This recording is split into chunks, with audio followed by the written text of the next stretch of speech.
Shortly after declaring our nation's independence, the Land Ordinance Act of 1785 was enacted. It provided framework for surveying and selling of government lands in the Northwest Territory. Settlers could purchase land in the subset area called the Western Reserve. Our particular neighborhood was located to the east of Cleveland, was originally named Frogsville. In 1852, the railroad from Cleveland to Ashtabula was completed, and the settlement became known simply as Stop 11. In 1869, the railroad consolidated, becoming the Lakeshore Michigan Southern Railroad, predecessor to the New York Central, and later the Conrail lines. The chief engineer of the Consolidated Railroad was Charles Collins. The townspeople renamed the settlement Collinswood, becoming Collinwood after his death. Just as the railroad was responsible for the final name choice, so was the growth of the village. In 1873, the railroad acquired property for its yards and repair shops, which were among the largest in the country. The construction and related jobs brought much success to the 1,500 families now living in the area. Then, catastrophe struck. The Lakeview School on North Collimer, East 152nd Street, burned, stunned the community. In 1906, the voters approved a bond issue for a more modern school, South High School, with 16 rooms to be erected at 5 Points, which featured a magnificent architectural tower. In 1916, it was renamed Collinwood as a junior high school. In 1921, plans for an addition were made to be built around the tower. In the fall of 1926, the new building was opened. It was considered the crown jewel of the Cleveland public school system. In February 1928, enrollment was 3,829 students, and the first graduating class had 94 members.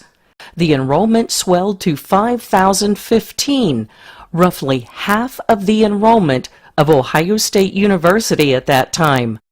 During the early 1900s, Cleveland's industrial base made it one of the nation's great American cities, ranking among the top 5 in industrial output.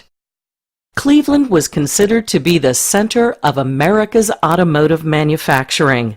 It started in 1864 when John Grant's steam automobile graced the streets of Cleveland. The existing steel and machine tool industries provided a ready platform for this new product, and the experience in producing earlier consumer goods, ranging from sewing machines to roller skates and bicycles, nurtured the skills necessary to produce automobiles. By the time Collinwood graduated its first class, there were more than 158 automobile ventures launched in the Cleveland area. Collinwood's huge industrial base was home to many automakers, such as Abbott, Hupp, White Motors, Coolman, Sterling Knight, Jordan, Chandler, and Fisher Body. It was the railroad infrastructure, a contributing factor in the Allies prevailing in World War II and making the United States a true world power. Today, most of the companies are gone.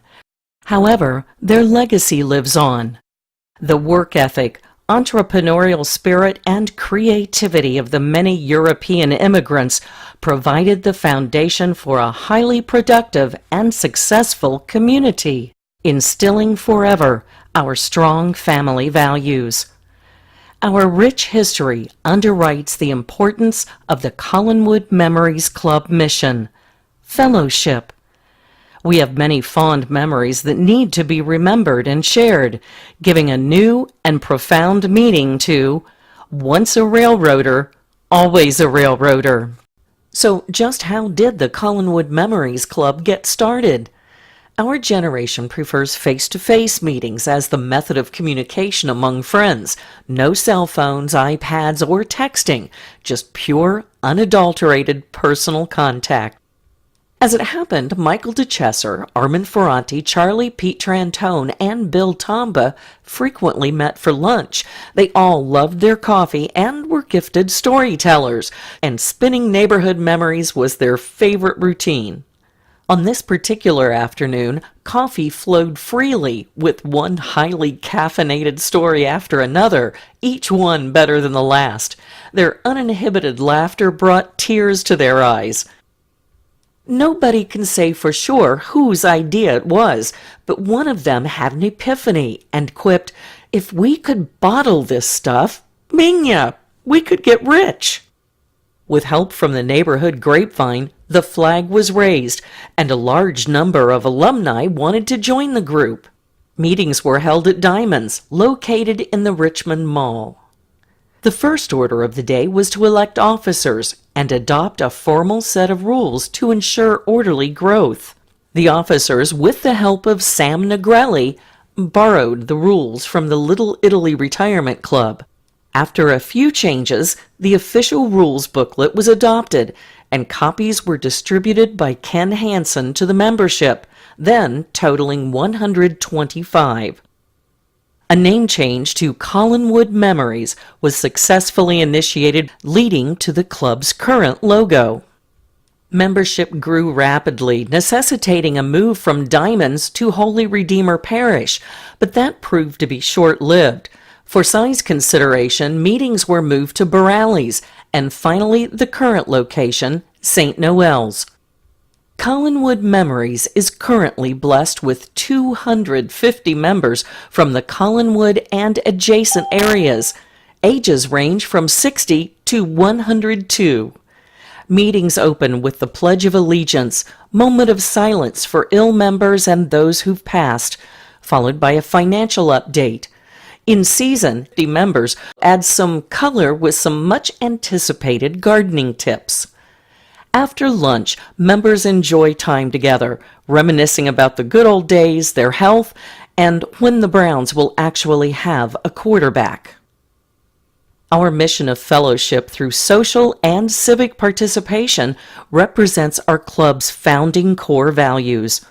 From a social perspective, in addition to monthly meetings, events are scheduled throughout the year. They include a wide variety of activities: dances, parties, a picnic, bus trips, a summer golf league, and memorial mass. If you are into dancing, the year starts with our fabulous Spring Fling, followed by the mid-year fundraiser, Fall Clam Bake, and very popular year-end Christmas dance, which features a sumptuous steak and lobster dinner. You don't want to miss this one. If you enjoy games, card playing is a popular option throughout the year.